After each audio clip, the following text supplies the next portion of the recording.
네, 안녕하세요. 물리치료사 지봉학입니다. 자료를 제가 이제 찾아보는 중에 피터 오설리번이라고 하는 굉장히 유명한 물리치료사죠.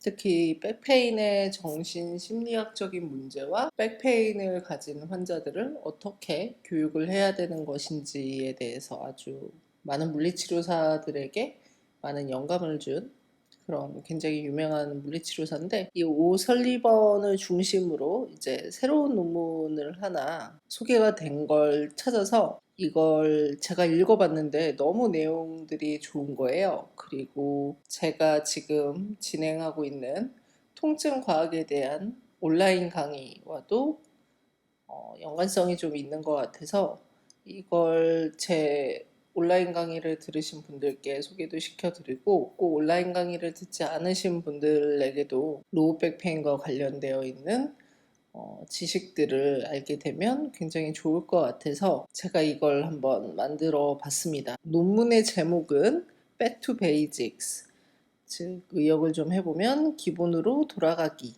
그래서 모든 이들이 허리 통증에 대해 알아야 할 10가지 사실을 알아보도록 하겠습니다.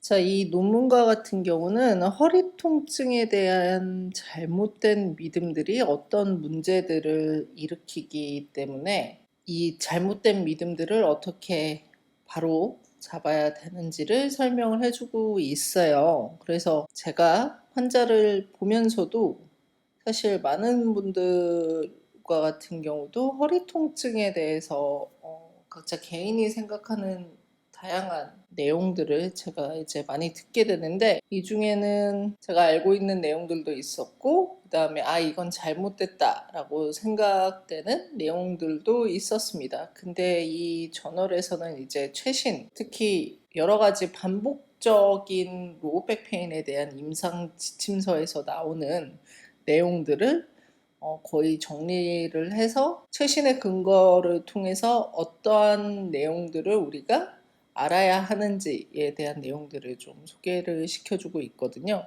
그래서 이 내용들을 계속적으로 좀 보자면, 일단 허리 통증에 대한 잘못된 믿음은 더 높은 통증 강도, 그리고 장애율도 심해지겠죠.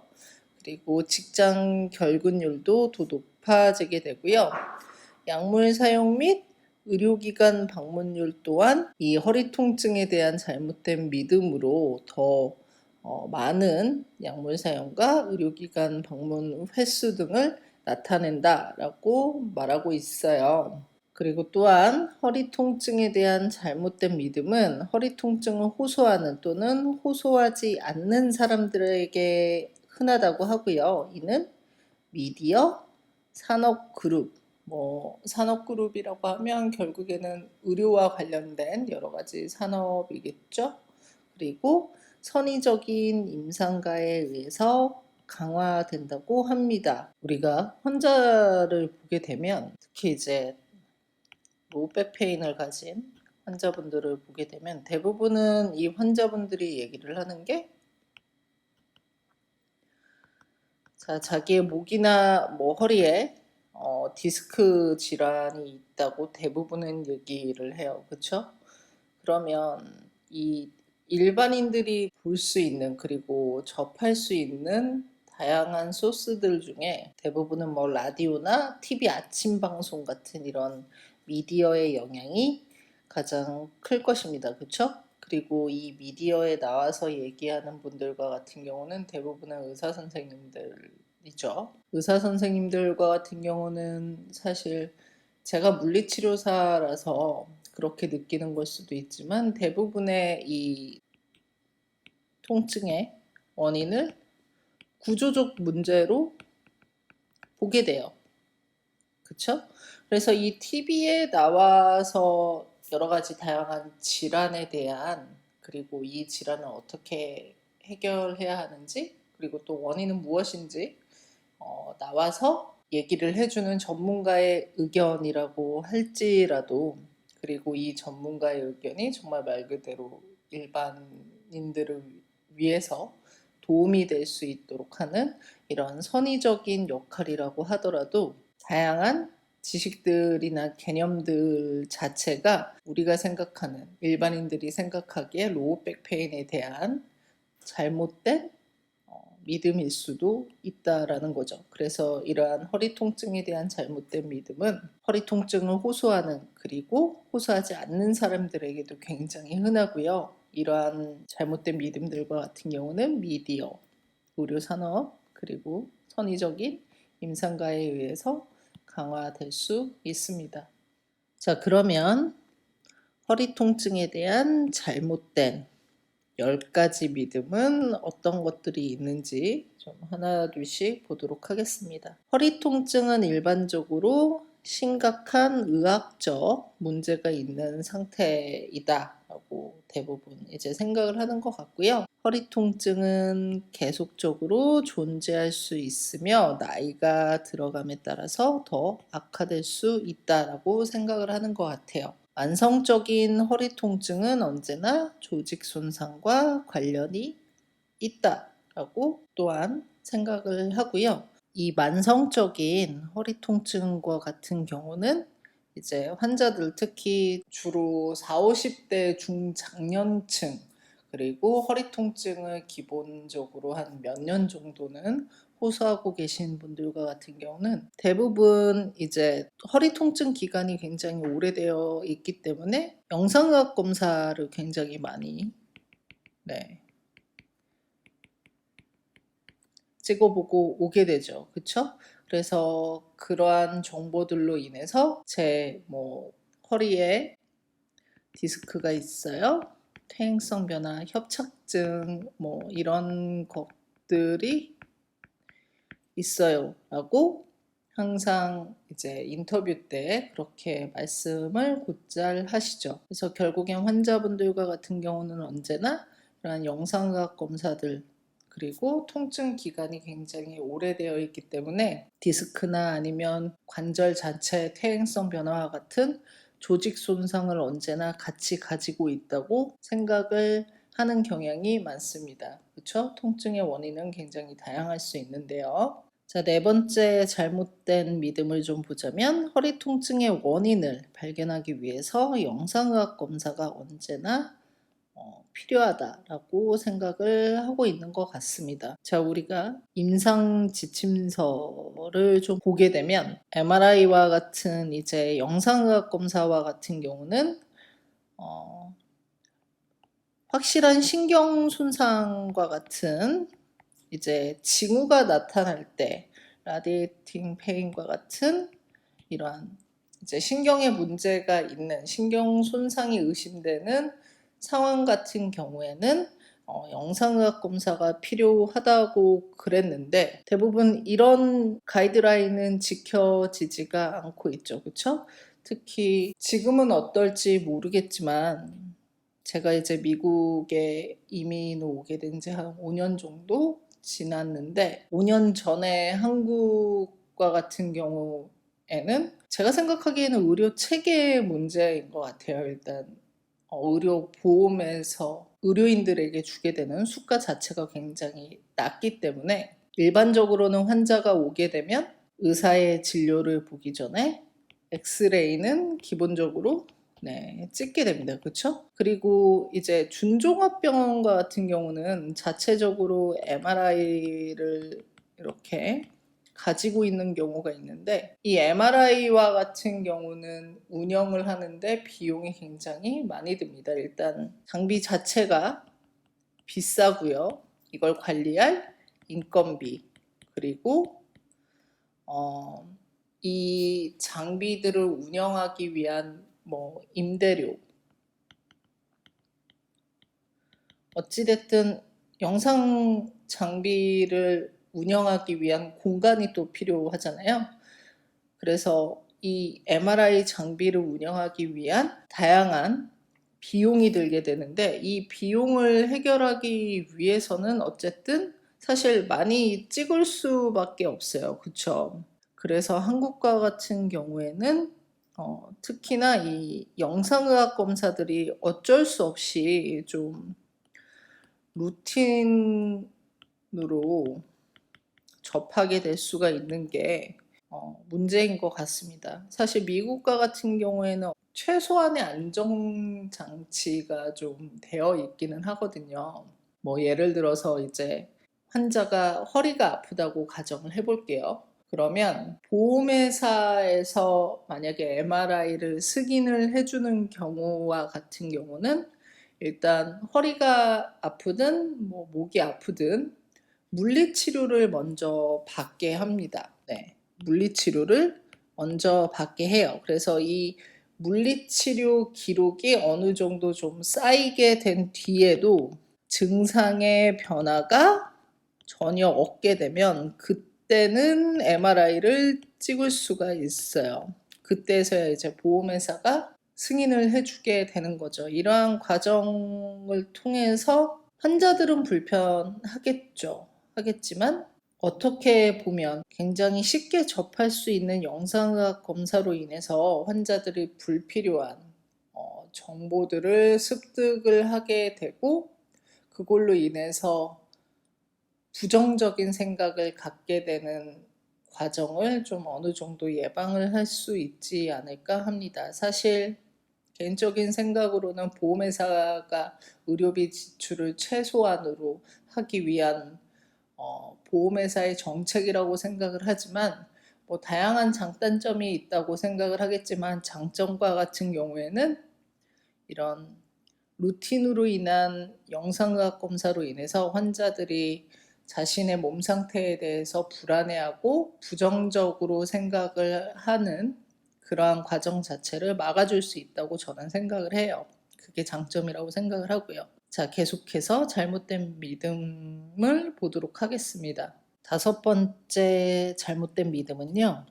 운동 및 허리 움직임과 관련된 통증은 언제나 척추에 해가 된다고 생각을 하는 것. 그리고 통증이 있게 됐을 때 그 움직임을 꼭 멈춰야 되거나 수정을 해야 된다 라고 생각을 하는 게 허리 통증에 대한 잘못된 믿음 중에 하나입니다. 계속해서 좀 보도록 할게요.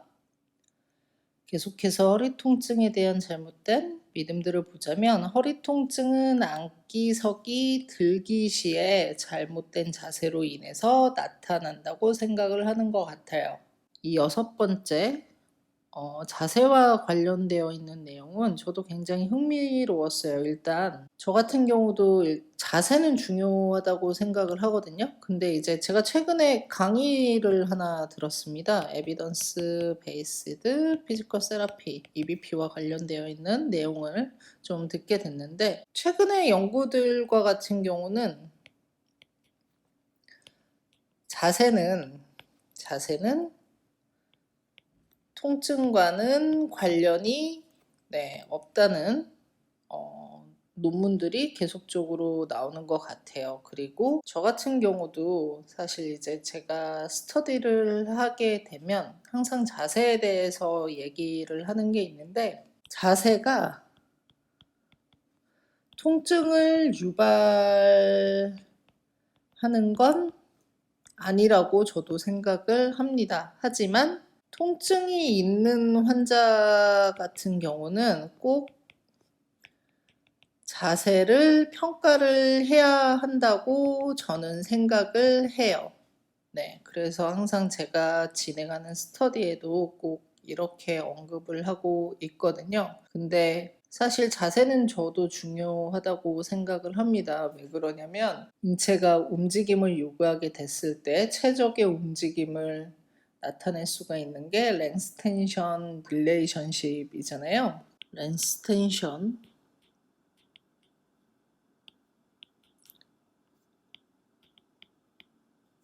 릴레이션십과 같은 경우에는 근육이 이상적으로 힘을 낼 수 있는 상태가 바로 랭스텐션 릴레이션십이고 우리는 좋은 자세를 가지고 있다라고 얘기를 할 때 다시 한번 생각을 해보면 랭스텐션 릴레이션십이 아주 잘 이루어지고 있는 상태라고 생각을 하잖아요. 그래서 이 랭스텐션 릴레이션십이 떨어지게 되는 즉 잘못된 자세로 우리가 움직이게 됐을 때 손상을 입을 수가 있기 때문에 저는 자세 또한 중요하다고 생각은 해요. 근데 이제 여기에서 말하는 건 잘못된 자세 때문에 언제나 통증이 나타날 수 있다라는 개념을 설명하고 있는 거기 때문에 허리 통증에 대한 잘못된 10가지 믿음들 중에 하나라고 생각을 하는 것 같습니다.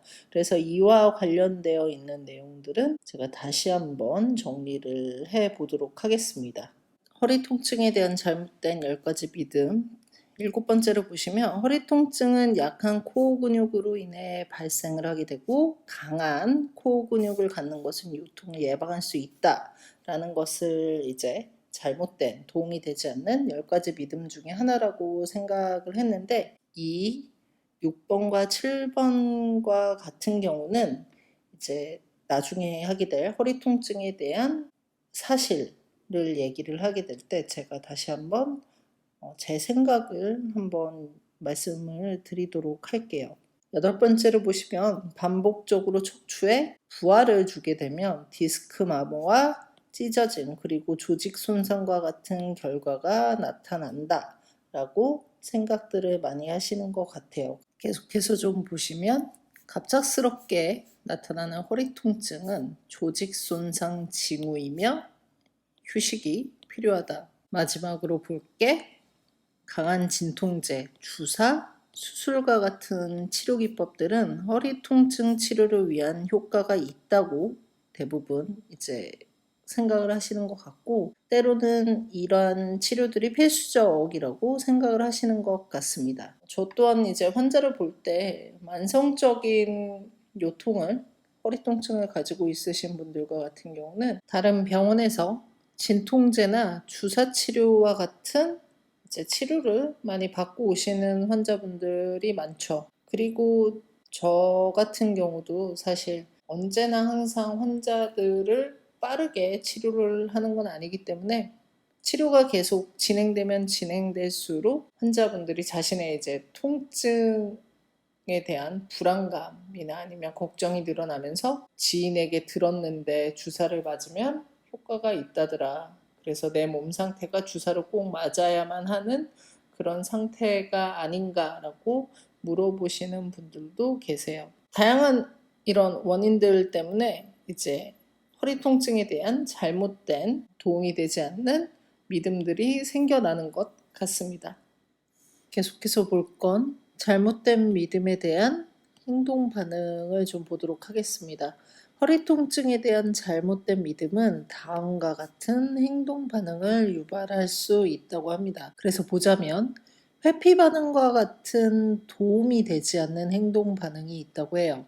그래서 예를 들면 정상 자세를 자꾸 유지하려고 하는, 그래서 구부정한 자세들을 자꾸 기피하려고 하는 그러한 움직임들을 볼 수가 있겠죠. 그래서 환자분들을 보게 되면 앉아있을 때 자꾸 허리를 계속적으로 펴려고 하는, 허리를 구부리는 걸 거의 금기시하는 환자분들을 굉장히 많이 볼 수가 있어요. 그리고 척추의 움직임, 예를 들어서 허리를 구부리는 동작, 의미 있는 활동들, 척추에 가해지는 부하라든가 신체 활동, 우리의 근육이 근비대가 일어나려면 하이퍼트로피, 적절한 로딩이 필요합니다. 적절한 부하, 즉 과부하가 필요하게 돼요. 그러면 만약에 환자의 허리 주위의 근력 강화를 하기 위해서는 척추에 가해지는 이러한 부하들 아니면 신체 활동 그리고 사회생활이나 뭐 일상생활 동작, 경제활동 등 환자들이 하는 이 모든 활동이 좀 다르게 보자면 허리가 많이 약해져 있는 환자와 같은 경우는 이러한 활동들을 함으로써 척추 자체를 좀 더 강하게 만들어 줄 수 있는 도움이 되는 활동이라고 우리가 얘기를 해볼 수도 있는데 환자들과 같은 경우는 통증 자체로 인한 잘못된 믿음으로 인해서 척추에 가해지는 부하나 신체 활동 아니면 경제 활동과 같은 의미 있는 활동들을 기피하려고 하는 행동 반응들이 나타나게 되는 거죠. 또한 잘못된 믿음에 대한 행동 반응은 잘못된 보호 반응을 나타낼 수 있다고 합니다. 그래서 머슬 가딩이나 아니면 코어 근육 자체를 계속적으로 힘을 주고 있는 이러한 코어 근육 브레이싱과 같은 보호 반응이 나타날 수도 있고요. 회피 반응과 연결이 돼서 허리를 구부리지 않으려고 하기 때문에 언제나 항상 일상생활에서 뭐 예를 들어서 자세를 바꾼다든가 앉아 있는 상태에서 일어나기와 같은, 아니면 뭐 침대에 앉는다든가 침대에 눕는 동작을 하게 될 때 언제나 항상 허리를 펴려고 하고 있기 때문에 일상생활 자체에서 굉장히 느리고 조심스러운 움직임 등을 많이 볼 수가 있죠. 또한 증상을 완화하기 위해 생의학적인 그리고 침습적 치료 방법을 선택하도록 유도한다고 해요. 대표적인 게 허리 통증이 있을 때 약물이나 수동적 치료, 주사와 같은 이제 이런 치료들을 자꾸 선택을 하려고 하는 거죠. 사실 주사와 같은 경우는 저는 환자들에게 필요하다고 생각을 합니다. 단 주사가 꼭 필요한 환자분들과 같은 경우요. 예를 들면 주사 치료와 같은 경우는 디스크로 인한 통증이 있을 경우, 디스크는 대표적으로 화학적 그리고 역학적인 문제로 인해서 나타나기 때문에 이 화학적인 통증 반응을 일으킬 경우에는 진통제 아니면 주사 치료와 같은 약물이 저는 꼭 필수적으로 치료 계획에 포함되어 있어야 된다고 생각을 해요. 하지만 그런 경우가 아닌 경우에는 꼭 약물이나 주사 치료와 같은 경우는 굳이 필요가 없겠죠. 마지막으로 잘못된 자세를 교정을 하거나 문제가 있다고 생각하는 구조에 대한 구조적 치료 방법 등을 계속적으로 선택을 하려고 하는 이러한 행동 반응을 나타낼 수 있다고 합니다.